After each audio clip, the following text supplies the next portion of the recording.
નમસ્કાર દર્શક મિત્રો, આઈસીડીએસ અને એ કાર્યક્રમ હેઠળ ચાલતી આંગણવાડીઓ જેવી વ્યવસ્થાઓ જેનો લાભાર્થી વર્ગ મહદઅંશે દલિત, પછાત અન્ય રીતે હોય, ગરીબ, કુપોષણથી પીડિત બાળકો અને ધાત્રી માતાઓ તેમજ સગર્ભા માતાઓ માટે તેમજ કિશોરીઓ માટે આ કાર્યક્રમ ચાલે છે. આ કાર્યક્રમનો હેતુ ખૂબ જ ઉમદા છે. ભારત સરકારે આ કાર્યક્રમ જાહેર કર્યો તે પાછળના જો હેતુ જોવા જઈએ આપણે તો એ અત્યંત ઉમદા હેતુ છે. પ્રશ્ન એ થાય છે કે આ હેતુ ને સફળ થવા દેવા પાછળ કયા કારણો છે અને એને નિષ્ફળતા તરફ લઈ જવા માટે કોણ જવાબદાર છે. મેં આ પહેલા કેગ એટલે comptroller and auditor general of India ના 2024ના અહેવાલ પરથી એક વિડીયો વાર્તાલાપ મૂક્યો હતો. એને જબરજસ્ત પ્રતિસાદ સાંપડ્યો છે દોસ્તો, અને એનાથી પ્રેરાઈને એ વાર્તાલાપના ફલશ્રુતિ સ્વરૂપે મને જે જાણવા મળ્યું, મને જે કોમેન્ટ્સ મળી છે તેને કોઈ ચોક્કસ વ્યક્તિનું નામ દીધા વગર, કારણ કે નામ દઈને કહેવામાં મોટામાં મોટું જોખમ એ છે કે વ્યક્તિને આગળ જતા હેરાન પરેશાન કરવામાં આવે અથવા તો વિક્ટિમાઇઝ કરવામાં આવે, એટલે નામ નથી દીધું, પણ મારી પાસે રેકોર્ડેડ છે બધું છે.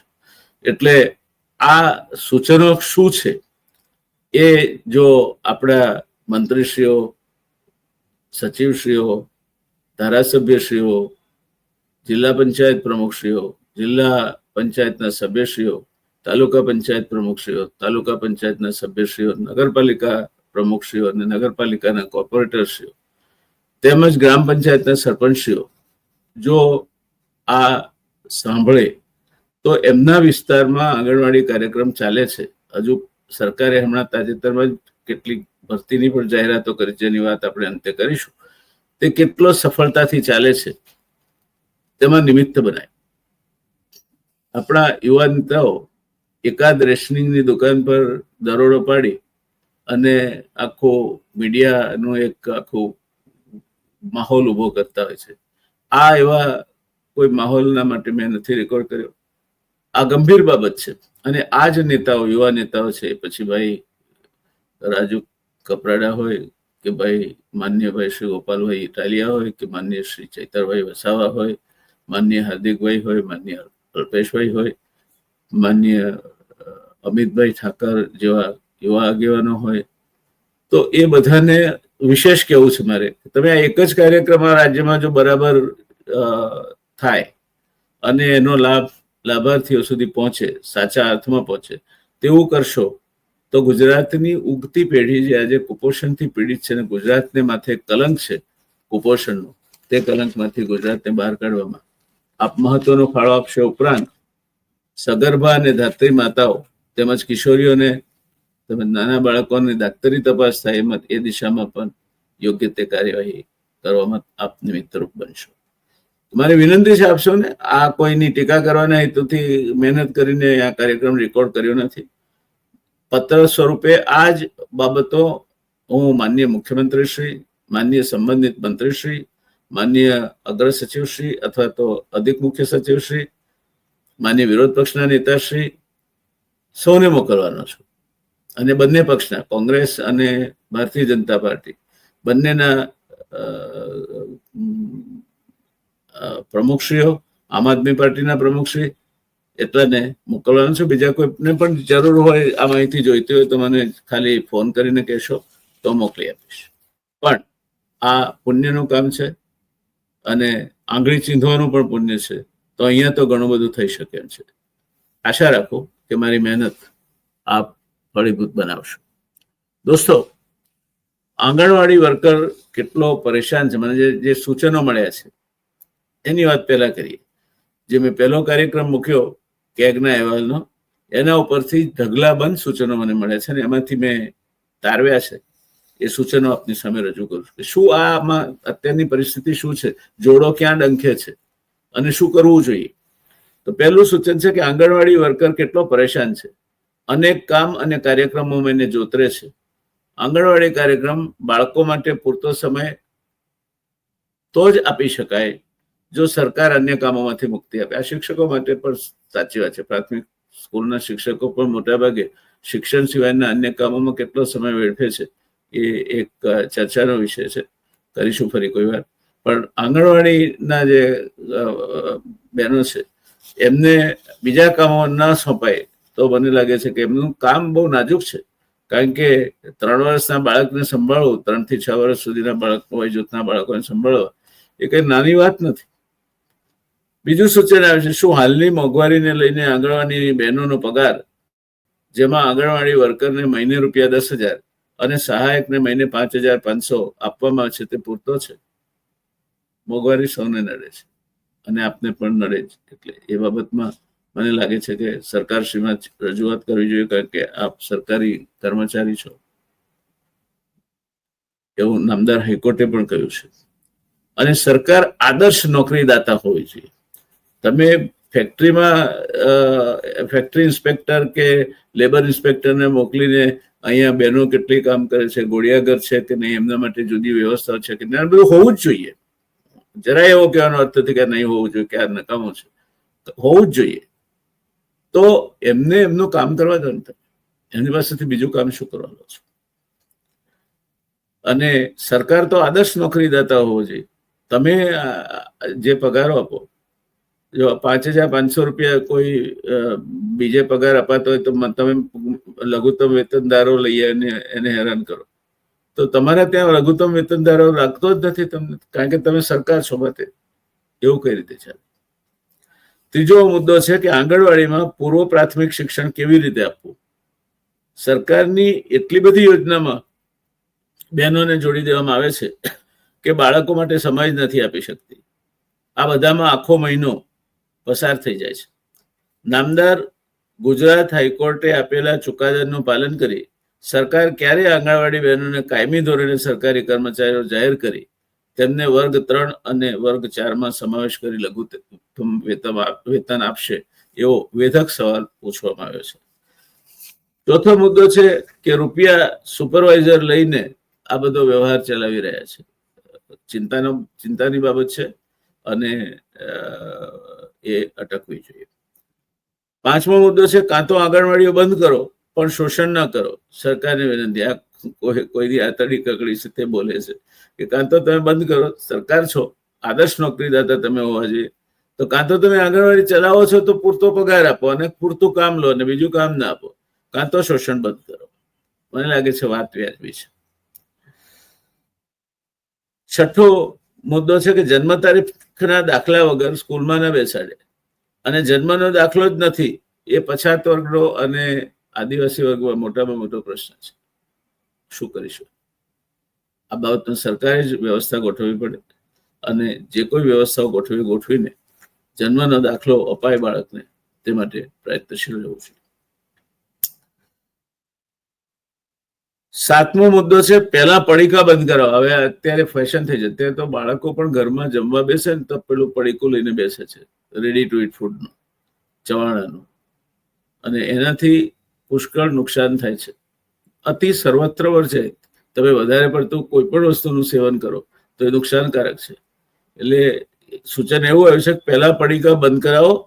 એ માલ લોકો ઢોરોને ખવડાવે છે. આઠમું સૂચન છે, આંગણવાડી વર્કરનો પગાર તાત્કાલિક ધોરણે સુધારો અને તેમાં કામ કરતી બહેનોની દશા સુધારો. આપણે એ વિશે વાત કરી રહ્યા છીએ. નવમું છે, આંગણવાડીમાં માંડ ઘણી ગાંઠી સંખ્યા આવે છે. તે સંદર્ભે કોઈએ લખ્યું છે, સાચી વાત છે, આમાં તો કોઈ આવતા નથી. તો મારો સીધો પ્રશ્ન છે, તો પૈસા ક્યાં ચવાઈ જાય છે? એમને નાસ્તા આપવા માટેના બિલો, એમને નાસ્તા આપવા માટેની સામગ્રી, આ પૈસા કોણ ચાઉ કરી જાય છે? અને હકીકત છે આંગણવાડીમાં 20-25% વધારે બાળકો આવતા જ નથી. તો એનરોલ થયા છે એટલે એ સંખ્યા પ્રમાણે આવે છે એવું માનવાને કોઈ કારણ નથી. તો પૈસા ક્યાં પગ કરી જાય છે એ જાણવું જોઈએ.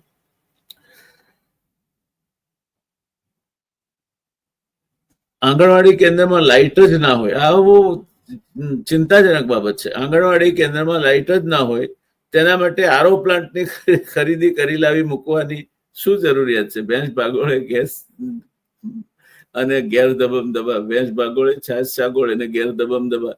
આંગણવાડી કેન્દ્રમાં વીજળી નથી અને કરોડો રૂપિયાના આરઓ પ્લાન્ટ ધૂળ ખાતા પડ્યા છે, બગડી જવાના, ભંગાર થઈ જશે. લાવીને મૂકી રાખીએ તો ભંગાર તો થવાના, તે સ્વાભાવિક છે. તપાસ કર્યા વગર ખરીદી શા માટે કરી, એ પણ એક સવાલ છે. જો ખરીદી કરી તો એને કાર્યરત કેમ ના કરાયા, એ બીજો સવાલ છે.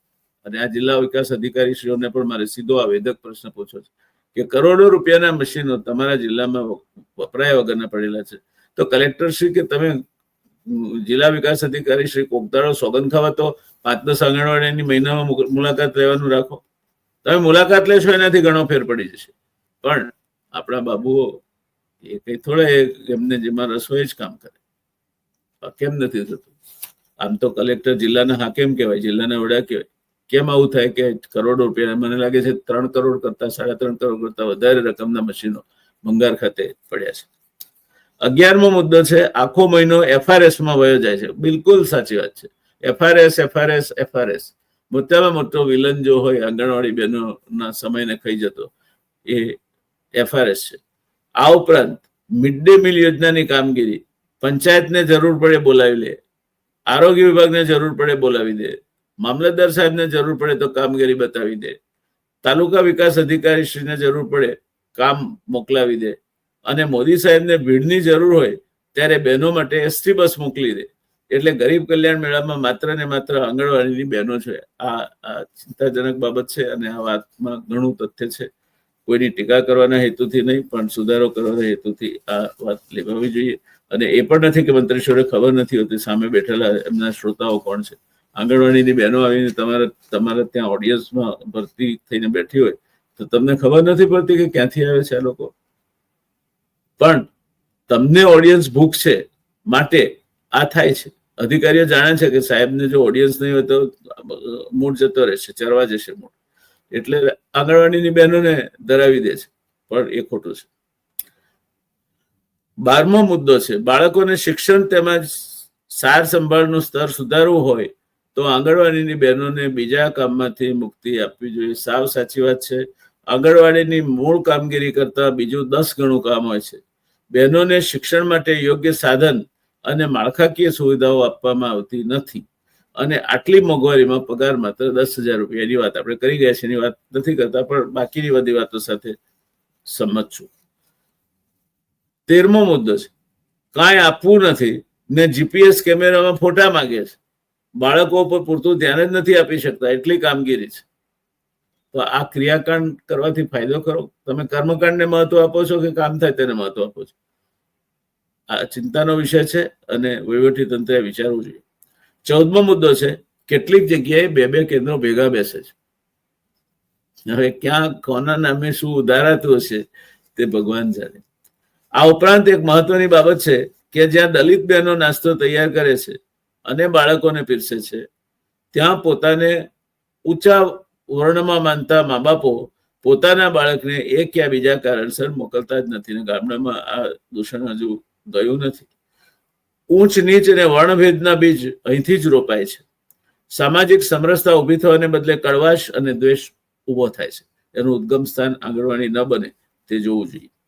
પાટણ જિલ્લાના એક ગામમાં આંગણવાડી ચાલે છે. આ દાખલો છે, પાટણ જિલ્લાનો જ છે.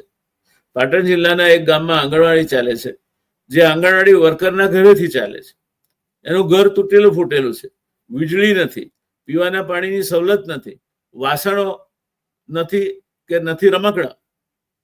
એ જ ગામના એક વયોવૃદ્ધ કહે છે, હવે આવા વાતાવરણમાં બાળકોનું રસીકરણ થાય તો બાળકો માંદા જ પડે ને, એટલે જ અમે અમારા બાળકોને આંગણવાડીમાં મોકલતા નથી. આંગણવાડીમાં કેમ સંખ્યા ઓછી રહે છે, કેમ ઓછા લોકો એનરોલ થાય છે, એનું આ એક પાયાનું કારણ છે. આવા તો બીજા ઘણા પ્રશ્નો છે. સ્વૈચ્છિક સંગઠનો પણ એવું કહે છે કે સરકારી તંત્ર આ બાબતમાં બધું ડાઘ પીછોડો કરે છે અને સાચી માહિતી બહાર આવતી જ નથી. સદનસીબે કેગની 2024, અત્યારે 2025ના વર્ષમાં ચાલી છે, મેં જે માહિતી લીધી છે 2024ના વર્ષ સુધીની છે, કેગનો 2024નો અહેવાલ ઘણી બધી આધારભૂત માહિતી આપી જાય છે. આ માહિતી વિપક્ષના નેતાશ્રીથી માંડીને જાહેર વહીવટ માટેની જે સમિતિ છે ત્યાં સુધી બધા સુધી જવાનો, વિધાનસભામાં મુકાય છે, ધારાસભ્યશ્રીઓ સુધી જવાનો. તો માન્ય મંત્રીશ્રી, માન્ય મુખ્યમંત્રીશ્રીઓ, માન્ય સંબંધિત પ્રિન્સિપલ સચિવશ્રી, અધિક મુખ્ય સચિવશ્રી, સચિવશ્રીને પણ આ માહિતી તો હોય જ. એટલે મેં નક્કી કર્યું છે કે આ માહિતી જેવું આજે રેકોર્ડ કરી રહ્યો છું જાહેર પ્રસારણ માટે, તે આ બધાને મોકલી આપીશ. સમાપનમાં આઈસીડીએસ એ ખૂબ જ ઉમદા હેતુથી જાહેર થયેલી એક સરસ મજાની કેન્દ્ર સરકારની યોજના છે, જે બિનસંવેદનશીલ તંત્ર અને ખાયકીને પ્રોત્સાહન આપતી સમાજ ઓબ્લિક રાજ્ય વ્યવસ્થામાં સબળી રહી છે. આમાં કોઈ સુધારો થવાની શક્યતા ખરી? એ જો નહીં થાય તો બાળકોના મોંમાંથી કોળીઓ જૂટીને ખાઈ જનારાની લાઈન લાગી છે.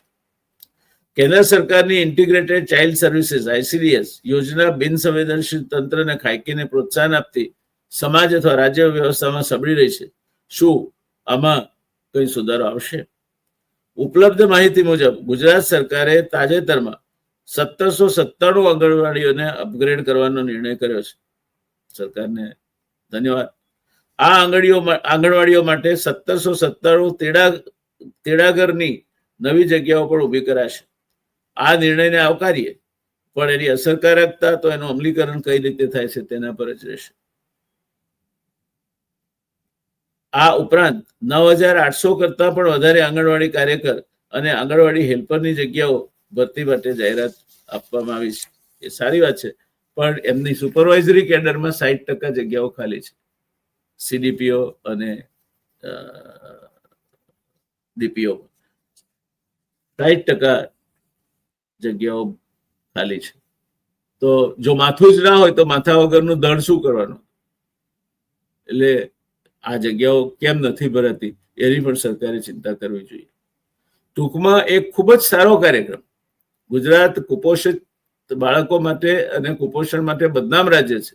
આપણે આપણા રાજ્યને મોડેલ સ્ટેટ ભલે કહેતા હોઈએ, પણ મોડેલ સ્ટેટમાં આ બાળકો જ જે પાયાનું એકમ છે તે બાળક છે.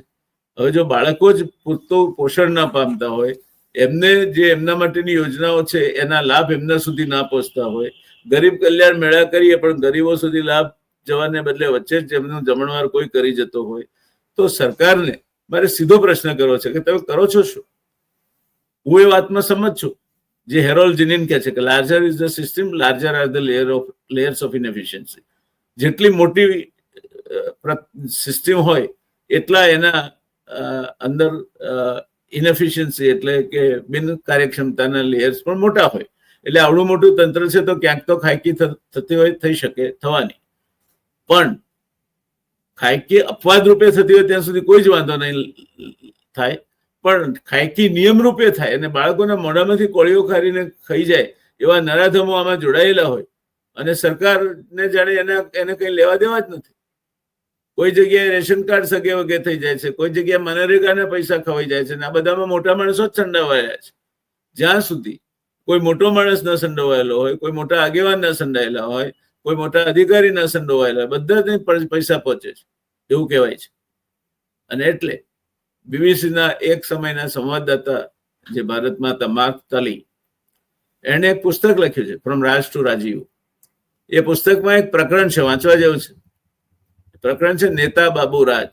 નેતા અને બાબુ એટલે નોકરશાહ, આ અધિકારીઓ અને નેતા કર્મચારીઓ સમેત આવી જાય આમાં, ભેગા થઈને કઈ રીતે ખાયકી કરે છે અને કેમ એકબીજાના સાથ સહકાર વગર ખાયકી થઈ શકતી નથી, એની બહુ સુંદર વાત માર્ક તલીએ કરી છે. પણ શિખામણ લેવી હોય તેને, આપણે તો શિખામણ લેવી જ નથી.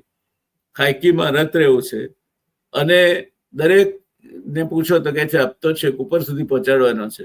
તો ઉપરવાળો જ્યાં હોય ત્યાં, ઉપરવાળાનો ન્યાય તો આમ તો અદલ હોય છે, પણ જ્યાં ઉપરવાળો હોય ત્યાં એને જયારે હવે એનું નામ કે વટાવવામાં આવે છે ત્યારે તેને જાગવું જોઈએ. નહીં તો અમે માનીશું કે ઉપરવાળા પણ હપ્તા લે છે. દોસ્તો, આ થઈ આંગણવાડીની ફોલોઅપ મુલાકાતની વાત. હજુ પણ જરૂર લાગશે તો ત્રીજો કાર્યક્રમ કરીશ. પણ હું માત્ર કાર્યક્રમ કરવા ખાતર કરતો નથી. હું એવું ચોક્કસ રીતે માનું છું કે આપણા દાખલો કરતા નેતાઓ, વારે ઘડીએ મીડિયા સામે દોડી જતા નેતાઓ, વાહિયાત નિવેદનો કરતા નેતાઓ, વાહિયાત ચેલેન્જો ફેંકતા નેતાઓ કે તું રાજીનામું આપને હું આપી દઉં આ ને તેને, તે જાણે એમને પ્રજાએ ચૂંટેલી ગાદી એમના વંશવારસામાં મળી હોય એ રીતે વાત કરે છે. આ બધા લોકોને આપણે હવે પાઠ ભણવાનો સમય આવી ગયો છે. જે કામ કરવાનું છે તે કરવું નથી. આ તો એક ICDS ની વાત થઈ. આ જ પરિસ્થિતિ મનરેગામાં ચાલે છે. ભરપેટ ખાયકી ચાલે છે ને કેટલાક દાખલાઓ તો માધ્યમોમાં પણ ચમક્યા છે. આ જ પરિસ્થિતિ મધ્યાહન ભોજન યોજનામાં ચાલે છે. આ તો ખાયકીના મહામોડેલની વાત કરી અને એથી મોટા મોડેલો તો પુલો આખા ને આખા પડી જાય છે ત્યાં ચાલે છે કરોડો રૂપિયાને. તો શું આપણે ખાયકીને અપનાવી લીધી છે? શરમ નથી આવતી આપણને ગુજરાતી તરીકે કે આપણે આવા પ્રકારના રાજ્ય તરીકે આપણે આ મોડેલ રાજ્ય ખાયકી માટેનું મોડેલ રાજ્ય છે, આદર્શ રાજ્ય ખાયકી માટેનું મોડેલ રાજ્ય છે. ગુજરાતી તો આમ તો વેપારી કહેવાય, મહાજન કહેવાય અને મહાજના ગતા સપંથા, મહાજન જે રસ્તે જાય તે જ રાજમાર્ગ બનશે. તમે આજે જે કરો છો આવતીકાલનો રાજમાર્ગ છે. તમે આવતીકાલની પેઢીના મોઢામાંથી અનાજ ખાઈ જાઓ છો, એનો નાસ્તો ખાઈ જાઓ છો. આંગણવાડીની બહેનોને પૂરતો પગાર નથી મળતો. સરકાર કઈ જાતની એમ્પ્લોયર છે? સરકાર તો આદર્શ નોકરીદાતા હોવી જોઈએ. કેમ આ પ્રકારનો અસંતોષ થાય? અને એમને શા માટે સભાઓમાં બોલાવી લાવવાની? તમારે કહો, તમે તમારામાં હિંમત હોય તો તમારા મંત્રીશ્રીઓને, મુખ્યમંત્રીશ્રીને કે પ્રધાનમંત્રીશ્રીને કે સાહેબ આ આંગણવાડીની બહેનોને, શિક્ષિકાઓને, બાળકોને બિચારાને શું કરવા આપણે દંડીએ છીએ? વર્ચ્યુઅલ સંબોધન કરી દો ને આપ. એ લોકોને સાંભળવું છે જેને સાંભળશે. આપણે લોકશાહીને એના અંતિમ દુરુપયોગના માર્ગ સુધી લઈ ગયા છે. અંતિમ સ્ટેશન હશે બરબાદી. જ્યારે આખી સિસ્ટમ તૂટી પડે છે ત્યારે સત્યાનાશ થાય છે. અને એ સત્યાનાશ મને લાગે છે તરફ આપણે ધસમસતા આગળ વધી રહ્યા છે. કમસે કમ મારું ગુજરાત, ગરવી ગુજરાત, એમાં અપવાદ બને જેટલા શક્ય તેટલા છે. હું એમ નથી બનતો કે 100% ખાયકી જતી રહેશે, પણ પાણી દૂધમાં નાખો ત્યાં સુધી બરાબર. અહીં તો પાણીમાં દૂધ નાખીને ધોળો રંગ કરે છે. જ્યાં દૂધનો વેપાર ધોળો ધબ હોવો જોઈએ ત્યાં ધોળા ધબ કપડા બગલા જેવા પહેરતા લોકો એક્સપાયરી ડેટના પાવડરો રાખે છે, એક્સપાયરી ડેટનું બટર રાખે છે, 1900 કરોડ 2000 કરોડ સુધીના દેવા કરે છે, વૈભવી ઓફિસો બાંધે છે, એમના આરામ કરવાની જગ્યાઓ વૈભવી હોય છે, ગેસ્ટ હાઉસો વૈભવી બાંધે છે. ત્યાં પછી શું વ્યવહારો ચાલે છે તો આપણને ખબર છે. શેના માટે આ બધું થાય છે? કારણ કે તમે સ્વીકારો છો દોસ્તો. હું આ અકર્મીઓને જવાબદાર નથી લેખતો, કારણ કે પ્રજા ટેવાઈ ગઈ છે કે આવું તો થાય જ, અને એટલે જ પ્રજા એ ભોગવે છે. કારણ કે છેલ્લે આના સમાપનમાં મારે આપને એ જ કહેવું છે કે in democracy you get the government you deserve. લોકશાહીમાં તમે જેને લાયક છો તેવી જ સરકાર તમને મળે છે, તમે જેને લાયક છો તેવા જ લોકપ્રતિનિધિ તમને મળે છે. આશા રાખીએ આપણે લોકશાહીને લાયક બનીએ. આવજો દોસ્તો, ધન્યવાદ. તમારા પ્રતિભાવની રાહ જોઈશ. આપનો મિત્ર જય નારાયણ. જે મિત્રોએ સબસ્ક્રાઇબ ના કર્યું હોય મહેરબાની કરીને સબસ્ક્રાઇબ કરજો. બેલ આઇકન પર આગળ દબાવશો એટલે અમારા જ્યારે જ્યારે નવા વિડીયો મુકાશે ત્યારે આપને જાણ થશે. અમે કોઈ ધંધાદારી ચેનલ નથી. તમને એક પૈસાનો પણ આ સબસ્ક્રાઇબ કરવામાં ચાર્જ લાગવાનો નથી. અમને પ્રોત્સાહિત તો કરો. કોઈક તમારામાંથી મથે છે તો એને પ્રોત્સાહિત તો કરો. એટલું તો અપેક્ષા રાખીએ ને. આપણે ખેતરમાં હોતી હકીએ છીએ તો એ બાપ્પો બાપ્પો કરીએ છીએ ને, તો બળદિયા કરતા એમ લોકો ગયા.